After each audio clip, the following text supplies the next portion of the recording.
Então assim, gente, mais uma vez, né, vocês sabem que Ellen White diz que nós não podemos dizer que somos salvos, que estamos salvos, né? E a gente já falou sobre isso, né? Existem vários versos que dizem o contrário, né? Olha ali, por exemplo, declarou-lhe Jesus: eu sou a ressurreição e a vida. Quem crê em mim, ainda que morra, viverá, e todo aquele que vive e crê em mim jamais morrerá. Crês nisto? João 11, 25 a 26.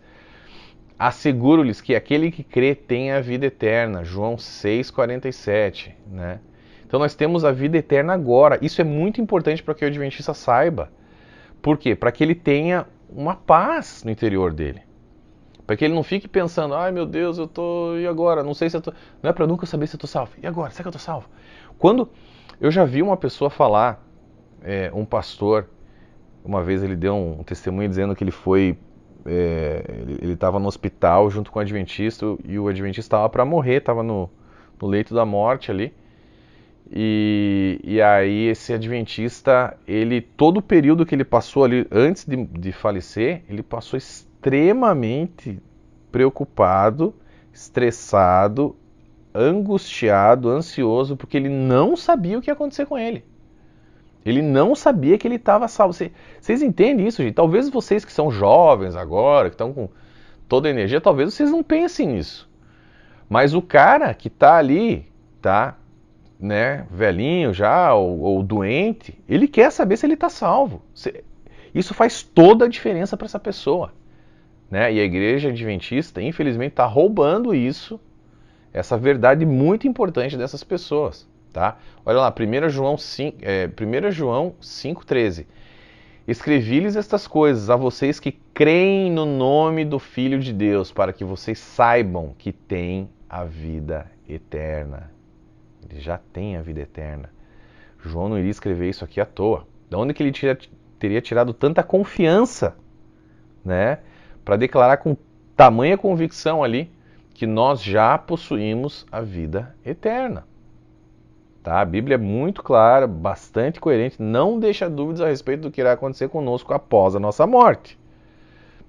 Cabe a você, querido amigo aí, escolher se você vai querer ficar com os ensinamentos de Ellen White ou com os ensinamentos bíblicos, né?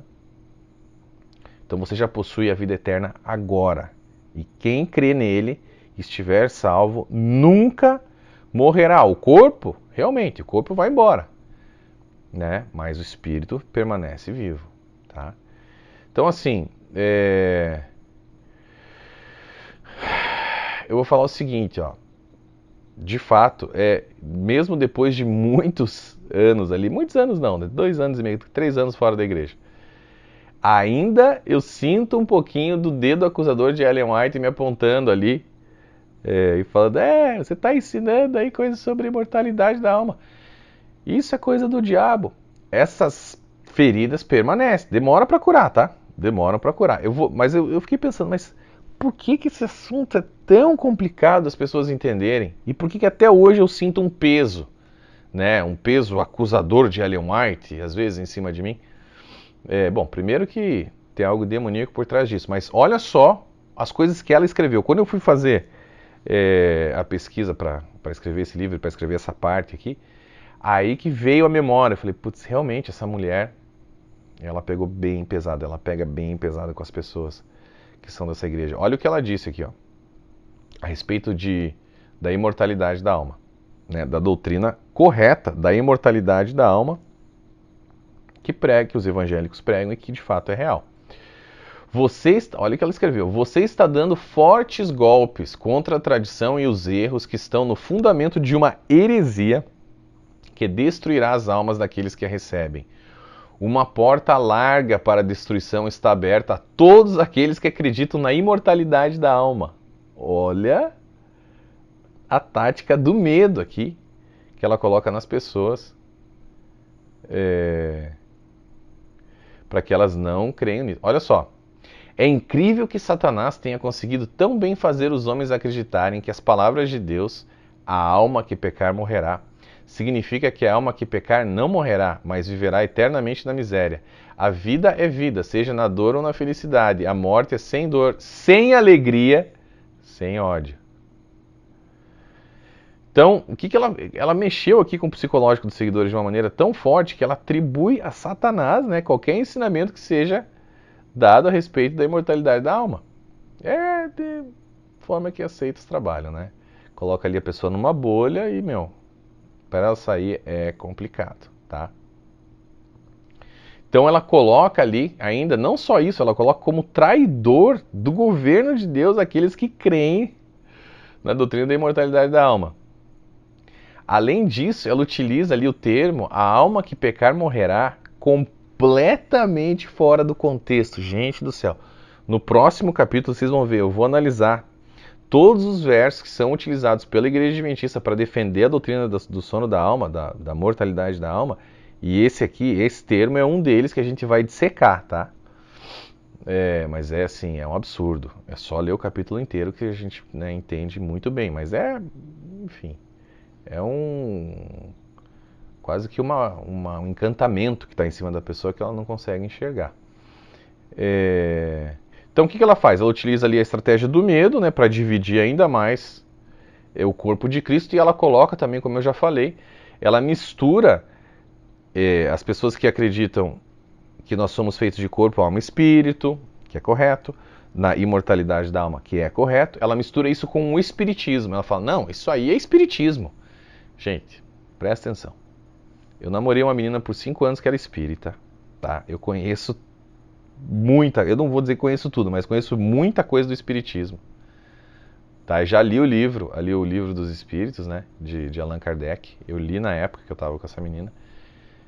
Existe um abismo entre a doutrina da imortalidade da alma, né, que é correta e é bíblica, para o espiritismo kardecista ou qualquer tipo de espiritismo, tá? É ridículo você linkar as duas coisas, não tem nada a ver. Eu garanto a vocês que é completamente diferente o negócio, tá? Como eu já falei, eles creem em reencarnação, creem que você pode falar com os espíritos e tudo mais. E a gente sabe que isso não é real, tá? Ou seja, é de fato antibíblico você querer fazer essas coisas aí, falar com espíritos e tal, porque você vai estar falando provavelmente com um demônio ali. Provavelmente não, são demônios, né? Então olha ali o que ela diz a respeito disso. Os santos precisam alcançar, o que Ellen White diz, os santos precisam alcançar completa compreensão da verdade presente, a qual serão obrigados a sustentar pelas escrituras. Precisam compreender o estado dos mortos, pois os espíritos de demônios lhes aparecerão, pretendendo ser amigos e parentes amados, os quais lhes declararão que o sábado foi mudado, bem como outras doutrinas não escriturísticas. Tá. Não tem... Olha o que ela faz. Não tem nenhum cristão, gente, converse com os evangélicos. Nenhum cristão evangélico acredita, tá, que você pode falar com os mortos. Não só isso, como esses espíritos dos mortos tentariam convencer as pessoas de que eles têm que guardar o domingo. Ai, Senhor, pensa numa fanática. Até nisso ela quis colocar a questão do sábado. Tá? Deixa eu falar uma novidade aqui pra vocês, tá? Isso, né, porque eu já estou há algum tempo, enfim, frequentando igrejas evangélicas, conhecendo o outro lado da história, tá? Essas pessoas, em primeiro lugar, elas fluem, a maioria delas, fluem nos dons do Espírito Santo. Essas pessoas possuem um discernimento espiritual, meu amigo, e assim, e navegam ali nos dons de uma maneira tão forte que vocês não têm noção. Isso que Ellen White, que você escuta de Ellen White, não sei o que, falou com anjo, profetizou, isso não é nada. Isso é um passeio no parque para quem de fato flui nos dons do Espírito Santo. O que ela fez ali, primeiro que foi loucura e alguma coisa foi usado pelo diabo mesmo, tá? Garanto isso a vocês vão ver no volume 2 dessa série, né, no livro, os plágios dela, né, todas as heresias, as loucuras, tá, as viagens intergalácticas que ela fez. Enfim, Bom, deixa isso pra lá. O fato é, essa mulher tinha um problema sério, tá? Mas o que acontece? Então, assim, esse pessoal, esses evangélicos, eles fluem nos dons. Então, vocês não, eles têm um preparo muito melhor, tá? Do que, me desculpe falar, porque eu amo os membros, os adventistas. Eu amo essas pessoas. Eu tenho família ainda lá, tenho amigos. Mas o Espírito Santo não está ali. Eles não fluem nos dons do Espírito Santo. Não fluem. Eu já vi ali, gente, curas. Eu já vi revelações, palavras do conhecimento, palavra de revelação, discernimento de espíritos. E, assim, é bem comum também você ver pessoas expulsando demônios de outras pessoas também, tá? Porque existe poder ali. Existe poder nessas igrejas. Eu não estou falando em todas, existem os charlatões, enfim. Existe, isso também existe, é óbvio, tá? Mas existe de fato os dons reais do Espírito Santo. Então essas pessoas, elas têm muito mais preparo para discernir e, obviamente, entender que você não vai estar falando com um espírito, com um demônio achando que é um espírito de alguém que morreu, gente. Isso aqui é uma loucura que a White está falando. Tá? Ela devia, assim, ter uma ideia dos membros adventistas ali que eles eram bem ingênuos, né, para acreditar nesse tipo de coisa, tá? Até porque nós temos, por exemplo, ali vários versos bíblicos. A Bíblia, o Antigo Testamento, né, o Pentateuco, não é exclusivo da igreja adventista, tá?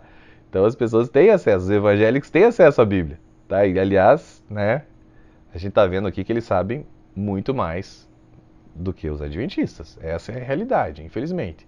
Mas olha aqui, ó. Olha o que diz, por exemplo, Deuteronômio 18, 9 a 13. Olha lá. Não permitam que se ache alguém entre vocês que queime em sacrifício seu filho ou sua filha, que pratique adivinhação ou dedique-se à magia ou faça presságios ou pratique feitiçaria ou faça encantamentos, que seja médium ou espírita, ou que consulte os mortos.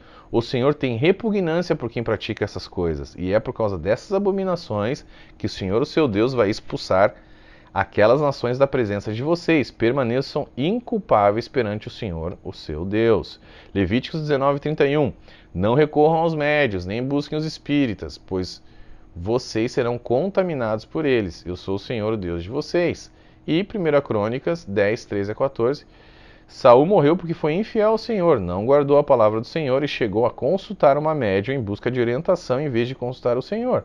Por isso o Senhor entregou a morte e deu o reino a Davi, filho de Jessé, tá? Então, assim, os cristãos conhecem esse verso, tá? Os evangélicos. Então, não é propriedade exclusiva dos adventistas, tá? E a armadura espiritual deles é bem mais forte, né? Na verdade, a gente vê ali, por exemplo, o que Paulo fez em Atos 16, ali, né? Olha lá o que diz. Certo dia, indo nós para o lugar de oração, encontramos uma escrava que tinha um espírito pelo qual predizia o futuro. Ela ganhava muito dinheiro para os seus senhores com adivinhações. Essa moça seguia Paulo e a nós gritando: estes homens são servos do Deus Altíssimo, e lhes anunciam o caminho da salvação. Ela continuou fazendo isso por muitos dias. Finalmente, Paulo ficou indignado, voltou-se e disse ao Espírito: em nome de Jesus Cristo, eu lhes ordeno que saia dela. No mesmo instante, o Espírito a deixou. E isso, obviamente, mostrou que Paulo tinha bem aguçado ali o dom de discernimento de espíritos e expulsava demônios, né? Assim como Jesus fazia, assim como os apóstolos faziam, os discípulos faziam. Então, esse tipo de situação é bem comum nas igrejas evangélicas, nos cultos evangélicos, onde as pessoas têm discernimento, elas sabem. Elas expulsam demônios. Não, aqui, peraí, isso aqui está dizendo que é de Deus, mas não é de Deus. Tá? Então, assim, o que a igreja adventista... Vou trazer uma dura verdade aqui agora. O que a igreja adventista precisa entender é o seguinte. O grande motivo aí de chacota em toda essa história, tá? O sujeito da chacota aí, são os adventistas, gente. Infelizmente, the joke is on you guys, ok? Né? A piada está em cima dos adventistas, que pensam que sabem muito mais, estão completamente equivocados, não possuem discernimento espiritual, estão seguindo uma falsa profetisa,